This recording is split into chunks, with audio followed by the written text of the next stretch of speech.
جی پڑھ لیجیے۔ وحكم المعارضة بين الآيتين المسير إلى السنة وبين المصير إلى السنة وبين السنتين المسير إلى القياس بأقوال الصحابة على الترتيب في الحجج إن أمكن لأن التعارض لما ثبت بين الحجتين تساقطت لاندفاع كل واحدة منهما بالأخرى فيجب المسير إلى ما بعدهما من الحجة وعند توجه المسير إليه يجب تقرير الأصول كما في سور الحمار لما تعارضت الدلائل ولما يصلح القياس ولم يصلح القياس شاهدا لأنه لا يصلح لنسب الحكم ابتداء قيل إن الماء عرف طاهرا في الأصل فلا يتنجس بالتعارض ولم يزل به الحدث ولم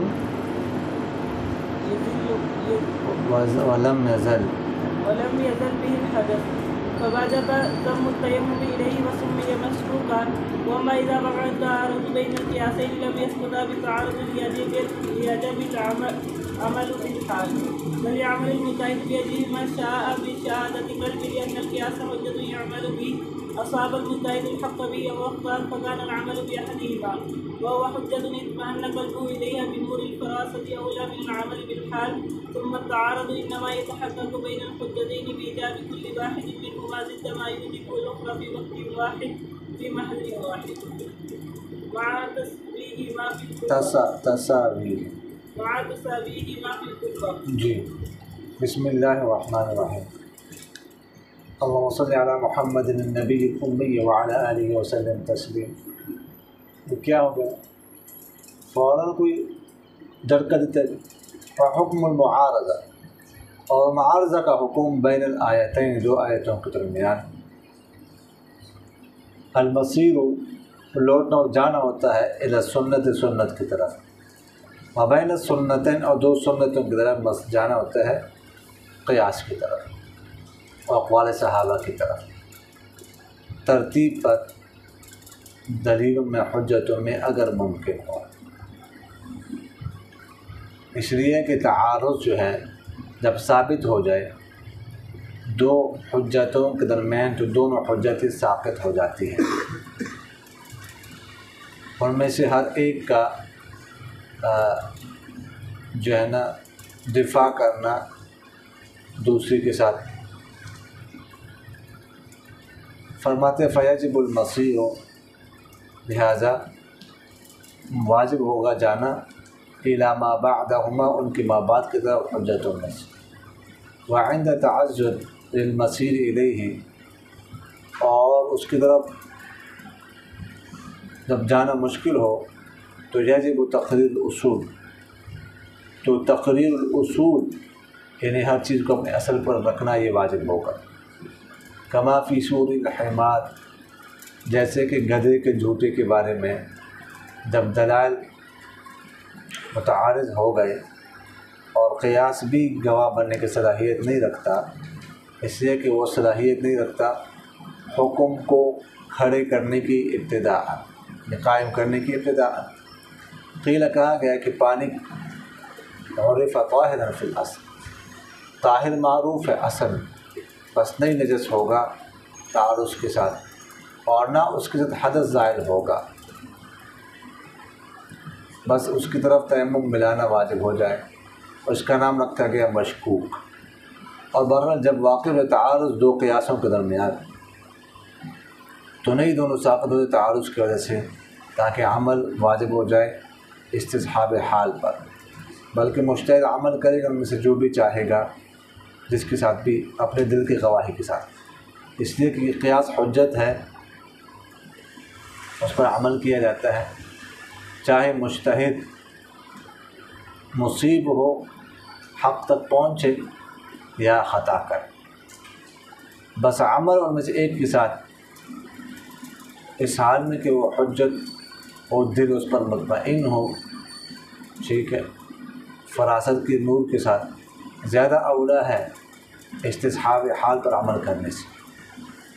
پھر تعارض جو ہے پختہ بات ہے ثابت ہوتا ہے دو حجتوں کے درمیان، بإیجاب کل واحد منہما ضد ما یوجب الآخر، میں سے ہر ایک کا واجب کرنا ضد اس چیز کی ضد کو جس کو دوسرے واجب کرتے، ایک ہی وقت میں ایک ہی محل، اور ان دونوں کی قوت میں برابر ہونے کے ساتھ۔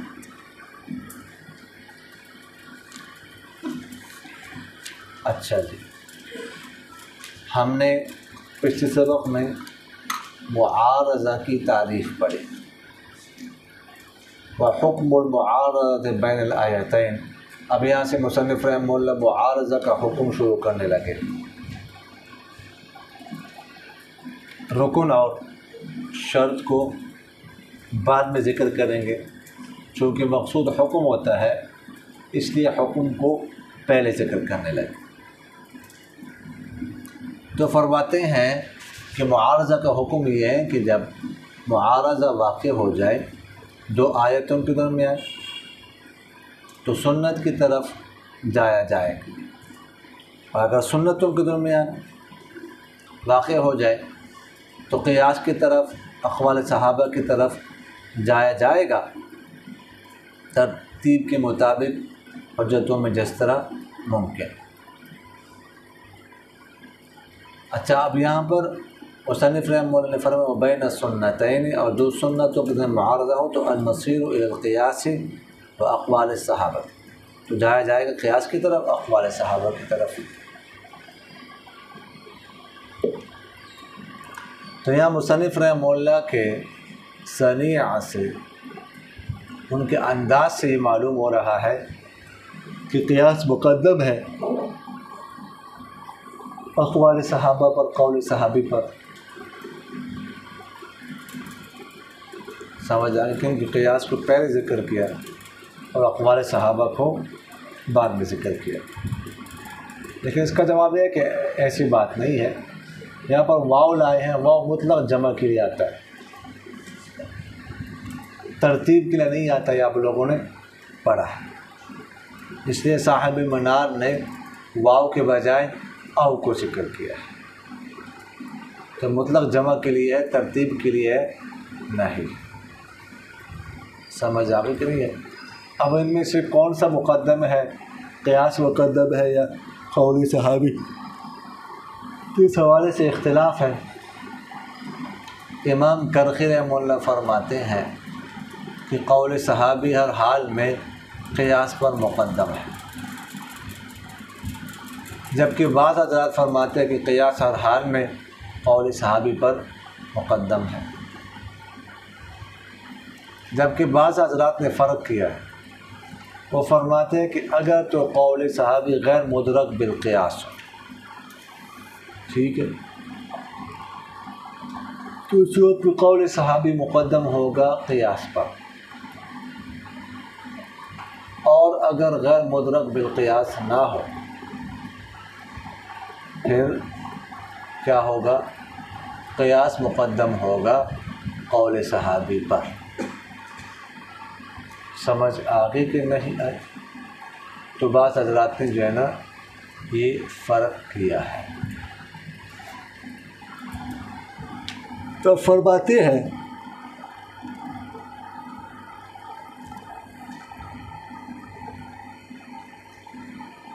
کہ حکم المعارضہ بین الآیتین، معارضہ کا حکم دو آیتوں کے درمیان، جب دو آیتوں کے درمیان معارضہ واقع ہو جائے تو سنت کی طرف جایا جائے، جو ادنا دلیل ہے اس کی طرف جایا جائے، کیونکہ معارضہ کی وجہ سے دونوں آیتیں تو گویا کہ ساقط ہو گئی نا، اذا تعارض تساقط، یہ ضابطہ ہے، اور تیسری دلیل کی طرف جائیں گے، لیکن وہ بھی سنت کی طرف جائیں گے، تیسری آیت کی طرف نہیں جائیں گے۔ سمجھ آگے کہ نہیں ہے؟ اس لیے کہ تیسری آیت کی طرف جانے کا مقصد یہ ہوتا ہے کہ یہ ترجیح دی جا رہی ہے بکثرت الادلہ، کہ ایک طرف دو آیتیں ہوں گئی، ایک طرف ایک آیت ہو گئی، تو جس طرف دو آیتیں اس کو ترجیح دے رہے ہیں۔ تو ترجیح بکثرت الادلہ یہ درست نہیں ہے۔ اس لیے قرآن پاک کی آیت کی طرف نہیں جایا جائے گا، سنت کی طرف جائیں گے۔ ادنا حجت، اس کی مثال دے رہے ہیں، جیسے قرآن پاک میں ایک جگہ پر ہے کہ فقرؤوا ما تیسر من القرآن، کہ تم پڑھو جو بھی قرآن میں آسان ہو اس کو پڑھو۔ اب یہ حکم عام ہے، سب کے لیے ہے، یعنی امام بھی پڑھے، قرات کرے اور مقتدی بھی قرات کرے۔ سمجھ آگے کہ نہیں آئے؟ جبکہ دوسری آیت میں ہے کہ وَإِذَا قُرِئَ الْقُرْآنُ فَاسْتَمِعُوا لَهُ وَأَنصِتُوا، کہ جب قرآن پڑھا جائے تو تم اسے سنو اور خاموش ہو جاؤ۔ تو اس سے معلوم ہو رہا ہے کہ قرات کون کرے گا؟ امام کرے گا۔ مقتدی کیا کرے گا؟ استماع کرے گا، سنے گا غور سے۔ کیا ہو گیا جی؟ جماعی آنے لگی تھا، بیٹھ گیا میں، اور پتہ نہیں آپ لوگوں کا اثر ہو رہا ہے، آپ لوگوں کی برکت ہے یا پھر نحوست ہے، تو سمجھ نہیں آ رہی۔ اچانک مجھے جماعی آنے لگی، جین آنے لگی، پتہ نہیں کیوں۔ اب پہلا گھنٹہ میں نے پڑھا ہے الحمدللہ تفسیر کا، کوئی ایسا نہیں تھا۔ دوسرا گھنٹہ ہے، یہ آنا شروع ہو گیا۔ اب پتہ نہیں آپ لوگوں کا اثر ہے یا کیا بات ہے جی؟ ہاں، لیکن سکینہ جب سبق کے دوران نازل ہو جائے نا، وہ خطرناک ہوتا۔ سمجھ آ رہی کہ یار؟ تو یہ دوسری آیت ہے۔ اب بظاہر تعارض پیدا ہو گیا، تو آپ جائیں گے کس کی طرف؟ ہم سنت کی طرف۔ تو آپ صلی اللہ علیہ وسلم کا ایک ارشاد مبارک ہے، انما جعل الامام لیؤتم بہ فاذا کبر فکبروا واذا قرأ فانصتوا، کہ امام کو اس لیے بنایا جاتا ہے، بنایا گیا تاکہ اس کی جب اقتداء کی جائے۔ تو جب امام تکبیر کرے تم بھی تکبیر کرو، جب وہ قرات کرے تم خاموش ہو جاؤ۔ اس طرح آپ صلی اللہ علیہ وسلم نے ارشاد فرمایا، جابر رضی اللہ عنہ سے روایت ہے، من کان لہ امام فقراءۃ الامام لہ قراءۃ، کہ جس کا امام ہو تو اس کی قرات کافی ہے مقتدی کی قرات کے لیے۔ اس طرح ابو موسیٰ اشعری رضی اللہ تعالیٰ فرماتے ہیں کہ آپ صلی اللہ علیہ وسلم نے ارشاد فرمایا، اذا قرأ الامام فانصتوا، جب امام قرات کرے تم کیا ہو جاؤ؟ خاموش ہو۔ اس طرح جابر رضی اللہ تعالیٰ آپ صلی اللہ علیہ وسلم سے نقل کرتے ہیں، من صلی خلف الامام فإن قراءة الامام قراءة له، کہ جو کسی امام کے پیچھے نماز پڑھے تو امام کی قراءت اس کی قراءت ہے۔ تب ان سے کیا ثابت ہو گئے حدیث سے، روایات سے، کہ مقتدی پر قراءت لیجیے۔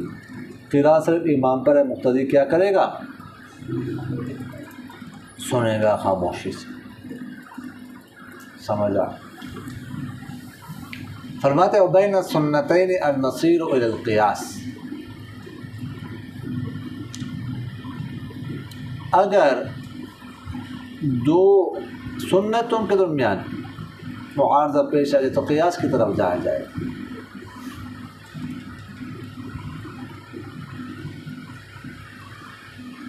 دو سنتوں کے درمیان معارضہ کی مثال،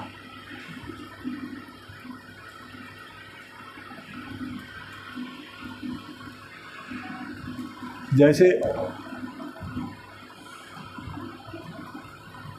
عبداللہ بن عمرو بن العاص رضی اللہ عنہ سے روایت ہے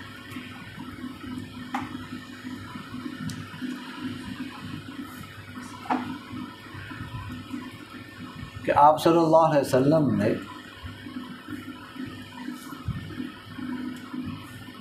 انکسفت الشمس علی عہد رسول اللہ صلی اللہ علیہ وسلم فقال رسول اللہ صلی اللہ علیہ وسلم يكد يركع ثم ركع فلم يكد يرفع ثم رفع فلم يكد يسجد ثم سجد فلم يكد يرفع ثم رفع فلم يكد يسجد ثم سجد فلم يكد يرفع ثم رفع وفعل في الركعة الأخرى مثل ذلك.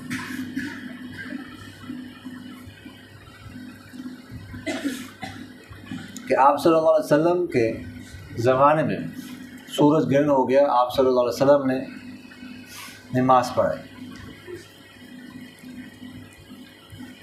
2 رکعتیں پڑھائی، لمبی لمبی قرات کی، قیام کے، لمبا رکوع کے، لمبا سجدہ کیا، ہر رکعت میں 1 رکوع کیا، 1 سجدہ کیا، 1 رکوع کیا، 2 سجدے کیے ہر رکعت میں.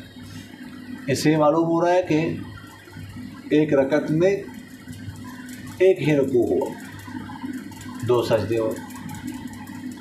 جبکہ عائشہ رضی اللہ عنہ سے روایت ہے، وہ فرماتے انہ علیہ السلام صلی ب4 رکوعات و 4 سجدات، کہ آپ صلی اللہ علیہ وسلم نے 2 رکعتیں پڑھائی، 4 رکوع اور 4 سجدے کیے، یعنی ہر رکعت میں 2 رکوع کیے اور 2 سجدے کیے. تو اس سے معلوم ہوا کہ ہر رکعت میں 2 رکوع. اور عبداللہ بن عمر رضی اللہ عنہ کی روایت سے معلوم کہ ہر رکعت میں 2 سجدے، 1 رکوع کیا، 2 سجدے کیے. سمجھ آ کہ نہیں آ؟ تو ایک حضرت عائشہ کی روایت میں 2 رکوع ہر رکعت میں ہو، عبداللہ بن عمر کی روایت میں کیا ہے؟ 1 رکوع کیا. اب یہاں پر کیا ہو گیا؟ تعارض پیدا ہو گیا. تو اب سنتوں کی طرف تعارض جب پیدا ہو جائے تو جائے گا کس کی طرف؟ قیاس کی طرف. تو قیاس کی طرف ہم گئے تو قیاس کا تقاضا یہ ہے کہ دیکھیے گا، سورج گرہن ہو جائے، صلاۃ الکسوف جو نماز پڑھی جاتی ہے، یہ بھی عام نمازوں کی طرح ایک نماز ہے. تو جس طرح عام نمازوں میں ہر رکعت میں 1 رکوع ہوتا ہے، اس طرح صلاۃ الکسوف میں بھی ہر رکعت میں 1 رکوع ہوگا. سمجھ آگے کہ نہیں آئے؟ جی. تو فرماتے ہیں کہ اگر 2 قیاسوں کے درمیان تعارض ہو جائے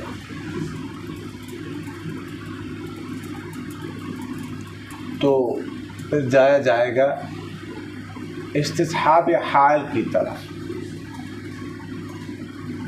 یعنی ہر چیز کو اس کے اصل پر رکھا جائے گا.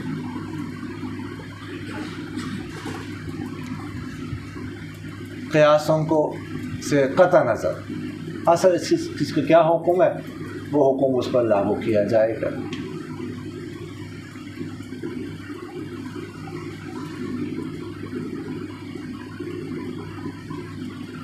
جیسا کہ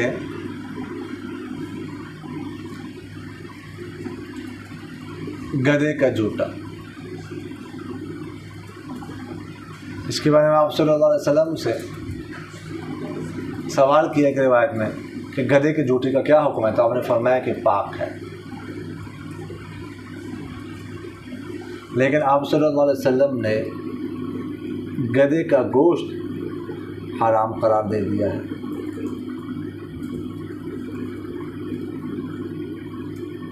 بخاری وغیرہ میں ہے کہ ان النبی صلی اللہ علیہ وسلم نہا عن لحوم الحمر الاہلیت، کہ آپ صلی اللہ علیہ وسلم نے جو گدھے ہوتے ہیں پالتو گدھے، حمار وحشی نہیں، پالتو گدھے جو ہے نا ان کو حرام کرا دیتے، خاص کر خیبر کے موقع پر، غزوہ خیبر کے موقع پر. تو اس سے معلوم ہوا کہ اس کا جوتا کیا ہو، ناپاک ہو.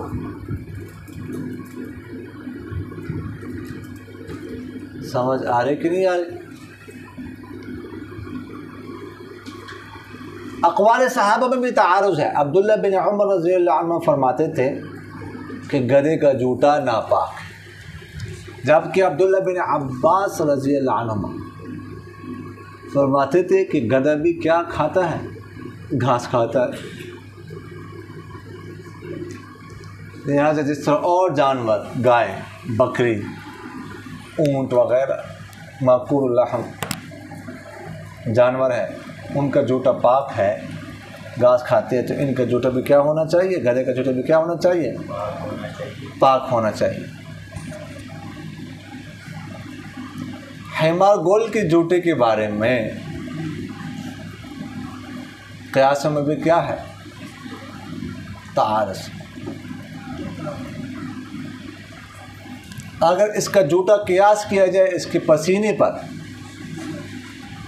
تو یہ پاک ہونا چاہیے، جیسے کہ گدھے کا پسینہ پاک ہوتا ہے تو پاک ہونا چاہیے۔ اور اگر اس کو قیاس کیا جائے گدھے کے دودھ پر تو ناپاک ہونا چاہیے، اس لیے کہ گدھے کا دودھ جو ہے نا وہ پاک حلال نہیں۔ اور اگر اس کو قیاس کیا جائے کتے پر، کتے کے جوتے پر، کہ جس طرح وہ ناپاک ہے یہ بھی ناپاک ہو،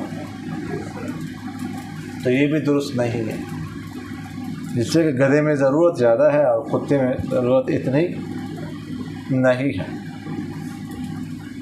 اور اگر اس کے جوتے کو قیاس کیا جائے بلی کے جوتے پر تو بھی درست نہیں ہے، اس لیے کہ بلی میں ضرورت سے زیادہ ہے کس سے؟ گدھے سے۔ تو دونوں صورتوں میں یعنی اگر آپ کتے کے جوتے پر اس کو قیاس کریں گے، بلی کے جوتے پر اس کو قیاس کریں گے، دونوں صورتوں میں علت مشترکہ نہیں پائی جائے گی۔ سمجھ آ رہی کہ نہیں آ رہی؟ تو علت مشترکہ قیاس کے لیے کیا ہے؟ ضروری ہے مقیس علیہ کے درمیان، تو یہ قیاس درست نہیں ہوگا۔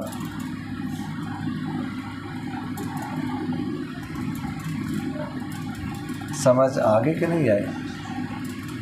تو اب اس صورت میں کیا کیا جائے گا؟ فرماتے اس صورت میں استصحاب حال پر عمل کیا جائے۔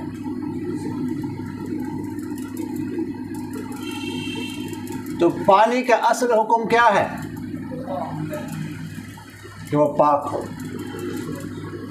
اصل اس کا حکم کیا ہے؟ کہ وہ پاک ہو۔ تو اس کو پاک سمجھا جائے گا، تعارض کی وجہ سے وہ نجس اور ناپاک نہیں ہو، اس کو تعارض سے قطع نظر اس کو پاک سمجھے، کیونکہ اصل پاک ہے اور اس کا نجس ہونا کیا ہے؟ اس میں شک پیدا ہو گیا، اور پاک ہونا اس کا اصل ہے، وہ یقینی ہے، نجس ہونے میں شک ہے۔ یا لوگوں نے پڑھا الیقین لا یزول بالشک، کہ یقین جو ہے وہ شک کی وجہ سے زائل نہیں ہو، لہذا پاک ہونا اس کا وہ شک کی وجہ سے نجس نہیں ہوگا۔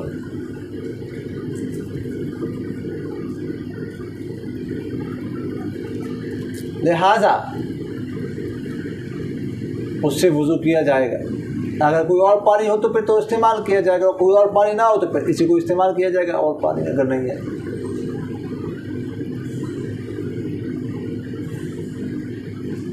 لیکن اس پانی سے فرماتے حدث بھی زائل نہیں ہوگا، کیوں؟ اس لیے کہ اس کا حدث، اس کا بھی وضو ہونا یقینی ہے۔ سمجھ آ گئی؟ اور اس کے پاک ہونے میں شک پیدا ہو گئی۔ سمجھ آ گئی کہ نہیں ہے؟ تو اس لیے یہ کیا ہو رہا ہے؟ اس لیے یہ کیا ہو رہا ہے؟ تو ادھر ہاتھ لے کے جا رہا ہے اس طرف، یہ ہاتھ اس سے میں ادھر ہی رکھا ہے، گود میں رکھا کہ ادھر سے لے لو نا،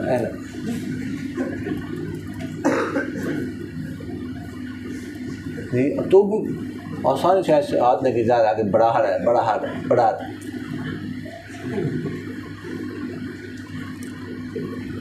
اور اس کی داڑھی کے دیکھا اپنی داڑھی کے دیکھا.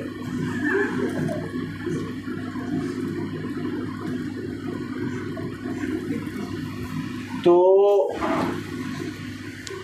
اس کے بارے میں ہے شک اور حدث اس کا یقین. اس لیے یہاں پر بھی الیقین لا یزول بالشک کا ضابطہ چلے گا کہ یقین جو ہے وہ شک کی وجہ سے ضائع نہیں ہوتا. تو لہٰذا اس سے وضو بھی کیا جائے گا لیکن ساتھ تیمم بھی کیا جائے گا کہ اگر اس سے حدث زائل نہ ہو تو تیمم ساتھ کرے, تیمم سے تو زائل ہو جائے گا. لیکن یہ بھی ممکن ہے کہ وہ پانی کیا ہو, پاک ہو, اس کے ہوتے ہوئے پھر تیمم نہیں ہوگا, اس لیے اس سے بھی وضو کیا جائے گا. سمجھ آگے کہ نہیں آئی؟ تو فرماتے ہیں وہ سمی مشکوکا, اس کا نام کیا رکھا گیا؟ مشکوک, اس کے بارے میں شک ہے. تو فرماتے وَأَمَّا إِذَا وَقَعَ التَّعَارُضُ بَيْنَ الْقِيَاسَيْنِ لَمْ يَسْقُطَا بِالتَّعَارُضِ لِيَجِبَ الْعَمَلُ بِالْحَالِ. فرماتے ہیں کہ جب دو قیاسوں کے درمیان تعارض ہو جائے تو دونوں ساقط نہیں ہوں گے, دونوں برقرار رہیں گے. ایسا نہیں ہوگا کہ ساقط ہو جائے دونوں اور استصحاب حال پر عمل کیا جائے, بلکہ دونوں برقرار رہیں گے اور تحری کے ساتھ ان میں سے کسی ایک پر عمل کیا جائے گا. سمجھ آگے کہ نہیں آئے؟ اب سوال تو اعتراض تو آپ کے ذہن میں آیا ہوگا. جی کیا اعتراض ہے؟ کیا اعتراض ہے؟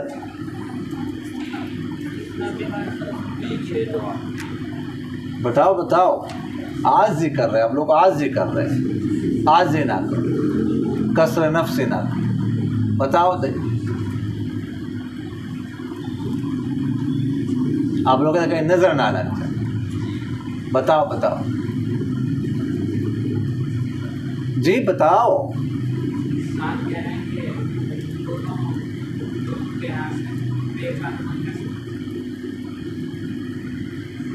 دیکھو ابھی آپ لوگوں نے پڑھا ہے ادھر سے کہ دو آیتوں کے درمیان تعارض ہے, سنت کی طرف سنت کو تعارض ہے, قیاس کی طرف قیاس کی طرف قیاس میں تعارض ہے, اقوال صاحب اور استصحاب حال. یہاں پر کہہ رہے ہیں کہ دو قیاسوں کے درمیان تعارض ہو جائے تو استصحاب حال کی طرف نہیں جائیں گے, ادھر کہا جائیں گے, ادھر کہا نہیں جائیں گے. یہ سیدھا سادہ اعتراض ہے بس.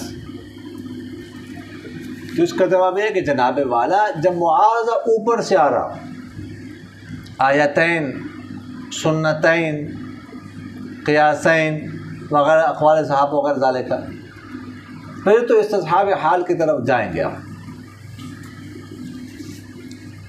جیسے ہم نے عرض کی.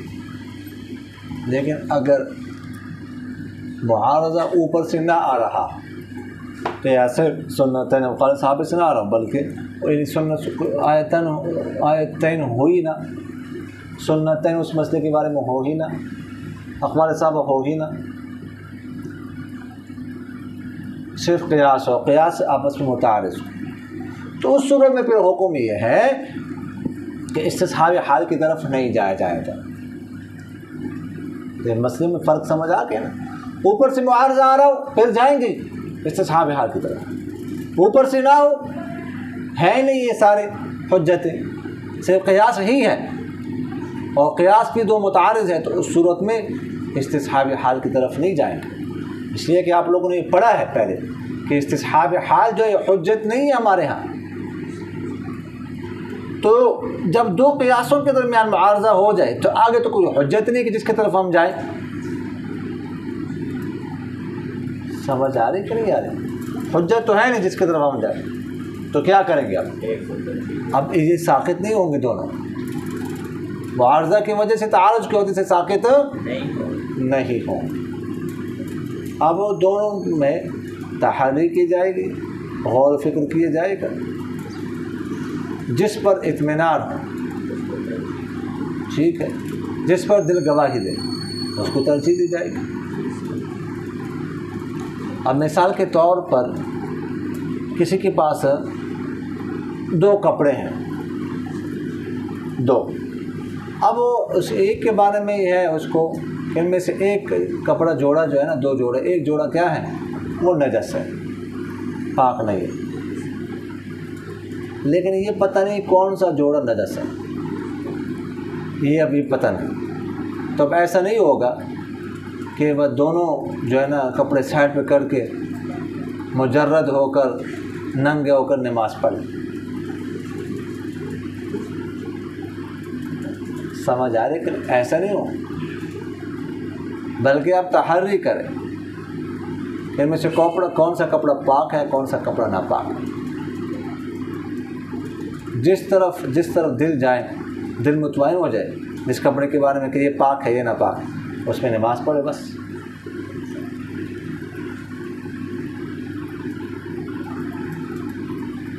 سمجھ آ رہی کہ نہیں؟ اسی طرح اگر پانی 2 برتنوں میں ہو،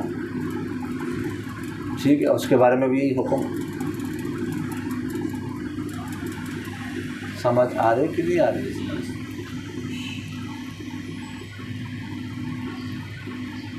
تو فرماتے ہی بات فرماتے ہیں بل یعمل المجتہد بأیہ ما شاء بشہادت قلبی، مجتہد جو ہے تحری کر کے جس کی طرف دل گواہی دے اس پر عمل کرے،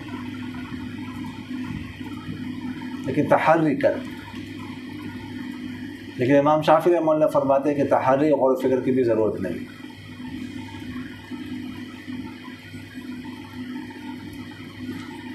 فرماتے ہیں ان القیاس حجت، قیاس تو حجت ہے، اس پر عمل کیا جائے گا۔ مجتہد چاہے مصیب ہو یا مخطئ ہو، سمجھ آئے؟ تو فرماتے ہیں بس فقال العمل بأحدہما، ان میں سے ایک پر ہے، 2 قیامات سے ایک پر عمل کرنا اولا من العمل بالحال، یہ اولا ہے استصحاب الحال پر عمل کرنے کی وجہ سے، پر عمل کرنے سے۔ ثم التعارض انما يتحقق بين الحجتين بإيجاب كل واحد منهما ضد ما يوجبه الأخرى، یہ بات ہم پہلے عرض کر چکے ہیں۔ جہاں سے مصنف رحمہ اللہ معارضہ کا رکن اور شرط ذکر کرنے لگے، یہ پہلے شروع میں ہم معارضہ کی تعریف میں عرض کر چکے ہیں، ٹھیک ہے، کہ معارضہ جو ہے نا ویسے طریقے پر ہو کہ 2 مساوی حجتوں کا ایک ہی وقت میں، ایک ہی زمانے میں، ایک ہی جہت سے، ایک ہی محل میں اجتماع نہ ہو سکے، ہم نے پڑھا۔ تو یہ مقابلہ علی سبیل الممانعت یہ رکن ہے، اور ایک وقت، ایک جہت، ایک محل یہ شرط ہے۔ سمجھ آ گئی؟ فرمایا کہ قوت میں دونوں کیا ہو مساوی، یہ پہلے ہم عرض کر چکے، لہٰذا خبر متواتر اور خبر مشہور میں معارضہ نہیں ہوگا۔ خبر متواتر قوی ہے خبر مشہور سے، لہٰذا خبر متواتر کو ترجیح دی جائے گی۔ اسی طرح خبر مشہور اور خبر واحد میں معارضہ نہیں ہو، خبر مشہور قوی ہے کسی خبر واحد سے، لہٰذا خبر مشہور کو ترجیح دی جائے گی۔ اس طرح جو ہے نا خاص اور عام مخصوص من البعض میں معارضہ نہیں ہو، خاص آپ لوگوں نے پڑھا قطعی ہے اور عام مخصوص من البعض ظنی ہے، لہٰذا خاص کو ترجیح دی جائے گی عام مخصوص من البعض پر۔ سمجھ آگے کہ نہیں آئے؟ تو یہ مسئلہ مع تساویہما فی القوہ، سمجھ آگے کہ نہیں آئے؟ آ گئی یا آئے گئی؟ اچھا، وما علینا الا البلاغ، جی چلو تکرار کر لو، شاباش۔